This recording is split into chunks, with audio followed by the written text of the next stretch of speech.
సుమన్ టీవీలో మీ business promotions కోసం ఈ కింది నెంబర్ను సంప్రదించగలరు.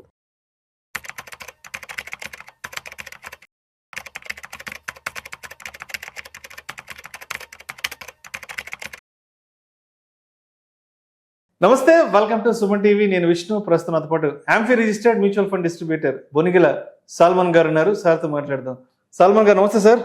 నమస్తే అండి విష్ణు గారు. Welcome to Suman TV and welcome to Vishnu talks. Thank you అండి, ఇట్స్ మై ప్లెజర్. సాల్మన్ గారు, ఈ వీడియోలో ఎఫ్పిఎల్ గురించి, అంటే ఫారిన్ పోర్ట్ఫోలియో ఇన్వెస్టర్స్ లేదా ఎఫ్ఐఎస్, ఫారిన్ ఇన్స్టిట్యూషనల్ ఇన్వెస్టర్స్ యొక్క రాక గురించి మాట్లాడుకుందాం. ఎఫ్పిఎల్ అనేవాళ్ళు ఇండియన్ స్టాక్ మార్కెట్స్కి ఆయువు పట్టు లాంటి వాళ్ళు. ఎఫ్ఐఎల్ అనేవాళ్ళు ఇండియన్ స్టాక్ మార్కెట్స్కి వెన్నుదన్ను.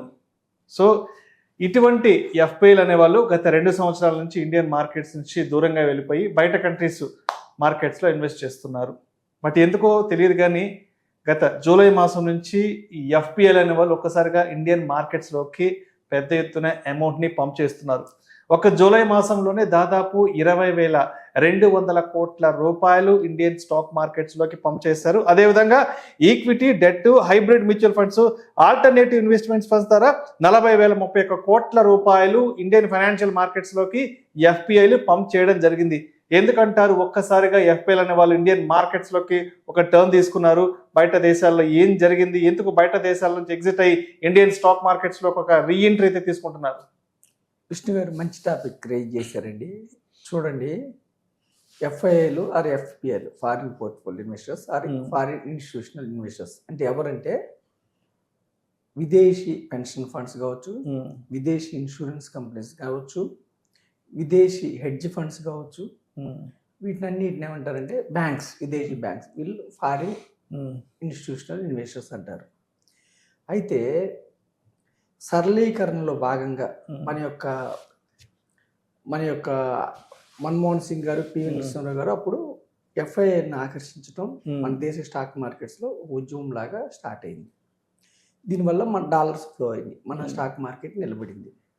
ఇప్పుడు ఎఫ్ఐఐలు కోవిడ్ నుంచి 2024 సెప్టెంబర్ వరకు విపరీతమైన ర్యాలీ చేసింది మన మార్కెట్స్.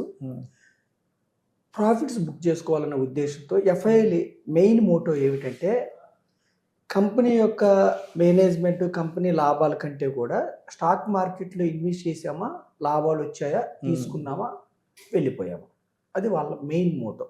ఎఫ్ఐఎల్ main motto. ఇప్పుడు మనకి సెన్సెక్స్లో 30 స్టాక్స్, మీకు నాకు, డిఐఎల్కి కానీ రిటైల్ ఇన్వెస్టర్స్ కానీ. సో మనకి స్టాక్స్ ఎలాగో ఎఫ్ఐఎల్కి దేశాలు అలాగా. వాళ్ళకి బ్రెజిల్ ఒక స్టాక్ లాగా, బ్రెజిల్ మార్కెట్, జర్మనీ మార్కెట్ ఒక స్టాక్ లాగా, జపాన్ మార్కెట్ ఒక స్టాక్ లాగా, ఓకేనండి. అలాగే థాయిలాండ్ మార్కెట్ ఒక స్టాక్ లాగా, కొరియన్ మార్కెట్స్ అంటే ఏ దేశంలో స్టాక్ మార్కెట్ లోయర్ వాల్యుయేషన్స్ ఉంటాయో అక్కడ ఇన్వెస్ట్ చేసి విపరీతమైన లాభాలు వచ్చిన తర్వాత వెళ్ళిపోతాం. సో మన దగ్గర 2024 తర్వాత హై వాల్యుయేషన్స్కి వెళ్ళిన మార్కెట్స్ ప్రాఫిట్ బుక్ చేసుకున్నారు. ఎవ్రీ మంత్ ప్రాఫిట్ బుక్ చేసుకుంటూ వెళ్ళిపోయారు. ఒక కారణం అది. రెండో కారణం ఏమిటంటే మన దగ్గర ఏఐ స్టాక్స్ లేకపోవటం వల్ల Korean markets or USA markets or Germany, Japan, ఇవన్నీ AI stocks, chip based companies ఉండటం వల్ల అక్కడ ఇన్వెస్ట్ చేసి విపరీతంగా లాభాలు సంపాదించుకున్నారు. ఇప్పుడు కొరియన్ మార్కెట్స్లో లాస్ట్ 2 years విపరీతంగా లాభాలు సంపాదించుకున్నారు. అక్కడ మళ్ళీ హై వాల్యుయేషన్స్కి వెళ్ళినాయి. హై వాల్యుయేషన్స్కి వెళ్ళిన తర్వాత ఏం చేస్తారు? మళ్ళీ ప్రాఫిట్ బుక్ చేసుకుంటారు. ఏది లో వాల్యుయేషన్స్ ఉంది? గత 2 సంవత్సరాల నుంచి మన మార్కెట్స్ రీజనబుల్గా ట్రేడ్ అవుతున్నాయి. అంటే ఎఫ్ఐఎల్ వెళ్ళిపోవటం వల్ల మార్కెట్స్లో కరెక్షన్ వచ్చింది ఒకటి. రెండవది ఏమిటంటే ఎక్స్టర్నల్ సెక్టర్ యుద్ధాల వల్ల. మూడవది ఏమిటంటే అమెరికా టారిఫ్లు వేయటం వల్ల. సో మన మార్కెట్స్ కరెక్షన్కి వచ్చింది. సో ఇప్పుడు మన మార్కెట్ వైపు చూస్తున్నారు.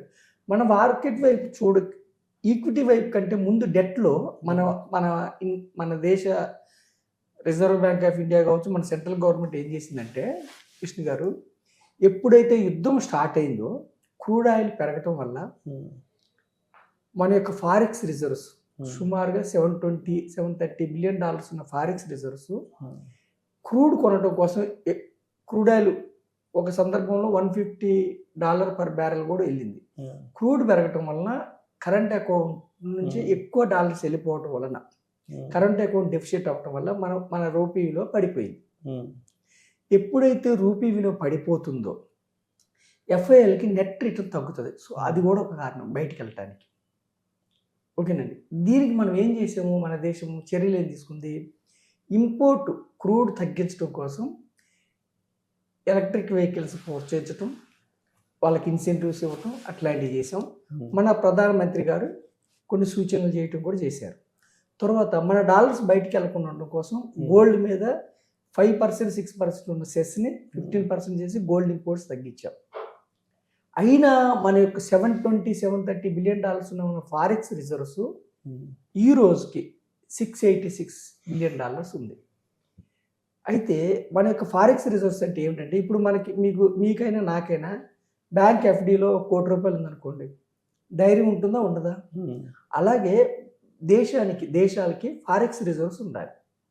సో ఫారెక్స్ రిజర్వ్స్ తగ్గటం వలన ఎఫ్ఐఏలు బయటికి వెళ్ళిపోవటం వల్ల రూపీ విలువ పడిపోవటం వలన మార్కెట్స్ బలహీనపడ్డాయి. దీన్ని బలపరచడానికి మన గవర్నమెంట్ ఏం చర్యలు తీసుకుందంటే, డెట్ సెక్యూరిటీస్లో అంటే గవర్నమెంట్ సెక్యూరిటీస్లో ఎఫ్ఐఐలు అంటే ఈక్విటీలో కాదు, ఇన్వెస్ట్ చేస్తే long term capital gain, short term capital gain తీసేశారు. దానివల్ల ఫ్లో మొదలైంది ఒకటి. రెండవది ఏమిటంటే, ఇప్పుడు మన ఫారెక్స్ రిజర్వ్స్ని పెంచడం కోసం ఎఫ్సిఎన్ఆర్ డిపాజిట్స్ అంటే ఎన్ఆర్ఐలు ఎవరైతే విదేశాల్లో ఉంటారో వాళ్ళకి ఒక ఎఫ్సిఎన్ఆర్ డిపాజిట్ వల్ల ఒక రేట్ ఆఫ్ ఇంట్రెస్ట్ 6%, 7% ఇచ్చి కరెన్సీ డిప్రిసియేషన్ ఆర్ అప్రిసియేషన్, వాళ్ళ డిప్రిసియేషన్ అయింది అనుకోండి, మన రూపాయి విలువ పడిపోయింది అనుకోండి, వాళ్ళకి నష్టం రాకుండా ట్యాక్స్ లేకుండా పెట్టారు. దానివల్ల గత 2 నెలల నుంచి $36 బిలియన్ మనకు ఫ్లో అయింది. అందుకని 96, 97 వరకు వెళ్ళిన రూపాయి మళ్ళీ 95కి వచ్చింది. కొన్ని రోజులకి అంటే ఒక 3-4 నెలల తర్వాత మళ్ళీ 95 ఉన్న రూపాయి డాలర్కి అగెన్స్ట్గా 92కి వచ్చే అవకాశం ఉంది. ఓకేనండి విష్ణు గారు. ఇది కాకుండా ఎఫ్ఐఎల్ మళ్ళీ ఎందుకు వెనక్కి వచ్చారంటే, యాక్చువల్గా జనవరి 1 నుంచి ఇప్పటి వరకు అంటే జూలై తీసేస్తే 2 లక్షల కోట్ల పైన అమ్మారండి. అమ్మితే ఇక్కడ గమనించాల్సింది ఏంటంటే, ఫిబ్రవరిలో 2026 ఫిబ్రవరిలో ఎఫ్ఐఎల్ 17,000 కోట్లు వచ్చారు. అయితే యుద్ధం స్టార్ట్ అయింది కదా, యాక్చువల్గా ఫిబ్రవరి నుంచి మొదలు పెట్టారు రావాలని. ఈ లోపల ఫిబ్రవరి 28న యుద్ధం స్టార్ట్ అయింది. ఫిబ్రవరిలో 17,000 కోట్లు కొన్నారు నెట్. యుద్ధం ఫిబ్రవరి నుంచి యుద్ధం స్టార్ట్ అయింది. ఇంకా క్రూడ్ సర్జ్ అయింది, రూపాయి విలువ డిప్రిసియేట్ అయింది. మళ్ళీ మార్చ్, ఏప్రిల్, మే, జూన్ వరుసగా డ్రాస్టికల్గా 40,000 కోట్లు, 20,000 కోట్లు అలా వెళ్ళారు. ఇప్పుడు యుద్ధం ఆగిపోతుందన్న వచ్చింది. రెండవది ఏమిటంటే, మన దేశ ఎకానమీ ఇప్పుడు నిర్మలా సీతారామన్ గారు నిన్న స్టేట్మెంట్ ఇచ్చారు, 2029 వరకు $5 ట్రిలియన్ ఎకానమీ అవ్వబోతుంది మనం. ఎందుకు మీరు ఈ నెల చూడండి, జూలైలో చూస్తే 2,11,000 కోట్లు జిఎస్టీ ద్వారా కలెక్ట్ అయింది. లాస్ట్ ఇయర్ కంటే 15% ఎక్కువ. అంటే మనకి ఎక్స్టర్నల్ సెక్టర్ వల్ల ఇబ్బంది వచ్చింది, కానీ మన దేశానికి లాంగ్ టర్మ్లో వచ్చే ఇబ్బంది లేదు. సో ఎఫ్ఐఎల్కి మళ్ళీ మన దేశ మార్కెట్స్ అట్రాక్టివ్గా ఉన్నాయి. ఓకేనండి. సో ఎఫ్ఐఐ ఫ్లోస్ మళ్ళీ మన వైపు స్టార్ట్ అయింది. ఎప్పుడైతే ఎఫ్ఐఐ ఫ్లోస్ అంటే యాక్చువల్గా ఫారెక్స్ రిజర్వ్స్ బలంగా ఉండాలంటే కరెంట్ అకౌంట్ డెఫిషియన్సీ, క్యాపిటల్ డెఫిషియన్సీని ఫిల్ చేయాలంటే క్యాపిటల్ అకౌంట్లో డాలర్స్ ఉండాలి. మనకి ఎక్స్పోర్ట్స్ కంటే ఇంపోర్ట్స్ ఎక్కువ కాబట్టి ఆ డెఫిషియన్సీని మనము ఎఫ్ఐఎల్ నుంచి వచ్చే డాలర్స్ ద్వారా, ఎఫ్సిఎన్ఆర్ డిపాజిట్స్ ద్వారా మనం ఫిల్ చేస్తున్నాం. సో రూపీ డిప్రిసియేట్ అవ్వడం ఆగిపోయింది. సో నెక్స్ట్ మన మార్కెట్స్ నెక్స్ట్ 2 years, 3 years చాలా ముందుకెళ్ళే అవకాశం ఉంది. ఎఫ్ఐఎల్ టర్న్ అవటం మనకి చాలా శుభ పరిణామం. ఎఫ్ఐఎల్కి సెంటిమెంట్స్ ఏముండవండి. కొరియన్ మార్కెట్స్ హై వాల్యుయేషన్స్కి వెళ్ళినాయి. కేవలం 1-2 స్టాక్స్, ఏఐ స్టాక్స్ వల్ల అంత పెరుగున్నాయి. థాయిలాండ్ మార్కెట్స్, తైవాన్ మార్కెట్స్ ఇవన్నీ మళ్ళీ వెనక్కి వస్తారు. వెనక్కి వచ్చినప్పుడు డ్రాస్టికల్గా మన మార్కెట్స్ పెరుగుతాయి. అయితే మనం ఏం చెప్తున్నామంటే రిటైల్ ఇన్వెస్టర్స్కి సింగిల్ స్టాక్ లేదంటే ఒక 2-3 స్టాక్స్ పెన్నీ స్టాక్స్ పెట్టుకుంటే దెబ్బతినే అవకాశం ఉంటుంది. హోల్సేల్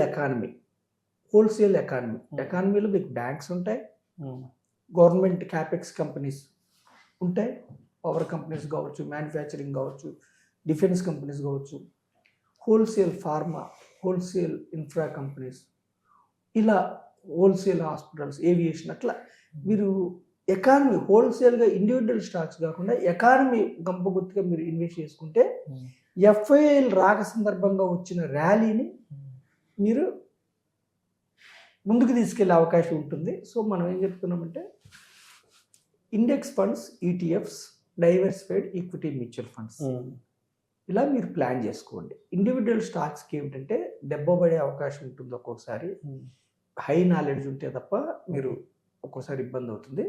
ఎఫ్ఐలు వస్తున్నారు కానీ ఏది పడితే అది చిన్న స్టాక్స్ కాకుండా హోల్ మొత్తం డైవర్సిఫైడ్ ఎకానమీలో మీరు ఓనర్షిప్ తీసుకోమని నేను మీ ద్వారా కోరుతున్నాను. Right sir. Thank you so much Salman garu. Foreign portfolio investors అనే వాళ్ళు బయట దేశాల మార్కెట్ల నుంచి ఎగ్జిట్ అయ్యి మన ఇండియన్ స్టాక్ మార్కెట్స్లోకి ఎందుకు రీఎంట్రీ తీసుకోబోతున్నారు, దానికి గల కారణాలు ఏంటి అన్న దాని గురించి చాలా చక్కగా తెలియజేస్తారండి. Thank you so much sir.